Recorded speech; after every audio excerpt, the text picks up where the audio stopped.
সাকিব খান তো বলেওছে যে তার সাথে অপু বিশ্বাসের কখনো বিয়ে হয়নি। বলছি ওনাকে নিয়ে ওই মানে আমি পচা আলু বলেছি এবং ঘৃণা লাগে নামটা নিতে। দুজনের স্বামী এক, দুজনেরই সন্তান ছেলে, দুজনেই কাজ করেন সিনেমাতে, দুজনে আবার সাকিব খানকে ফিরে পেতে চান, এমনকি দুজনেই লাল শাড়ি পরে বউ সাজে থাকে সাকিব খানের অপেক্ষায়। কি অদ্ভুত বিষয়! তাই বলে কি সতীনে এত মিল, নাকি হিংসের জ্বালায় একজন যা করে অন্যজনও তা করার চেষ্টা করে? লম্বা সময় সিনেমার বাইরে অপু বিশ্বাস শোরুমের ফিতা কেটে আর ব্র্যান্ড প্রমোশন করে টিকে আছেন তিনি। অবশেষে হুঁশ ফেরে তার। সিনেমার নায়িকা হয়েও অন্য কাজ তাকে টাকা পয়সা দিলেও ব্র্যান্ড ভ্যালু যে কমিয়ে দিচ্ছে সেটা বুঝতে পেরেছেন টলিউডের এই অভিনেত্রী।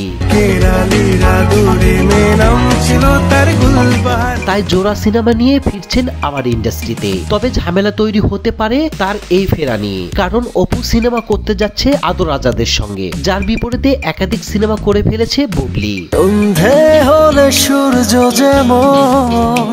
সম্প্রতি ঢাকায় দেবদাস নামে একটি সিনেমায় যুক্তিবদ্ধ হয়েছে আদর বুবলি। সেই কাজ শুরু না হতেই অপু হাত বাড়িয়ে দিয়েছে আদরের দিকে। মানে আবারও সেই নোংরামিটাই আসছে, ন্যাস্টি আসছে বেশ কিছু মাধ্যমে। বাংলাদেশে আর কোনো নায়ক নাই, আদর আজাদকে নিয়ে কেন কারাকারি করতে হবে তাদের? সাকিব খানকে নিয়েও তো তারা মাঝে মধ্যে সাপে নেউরের সম্পর্ক।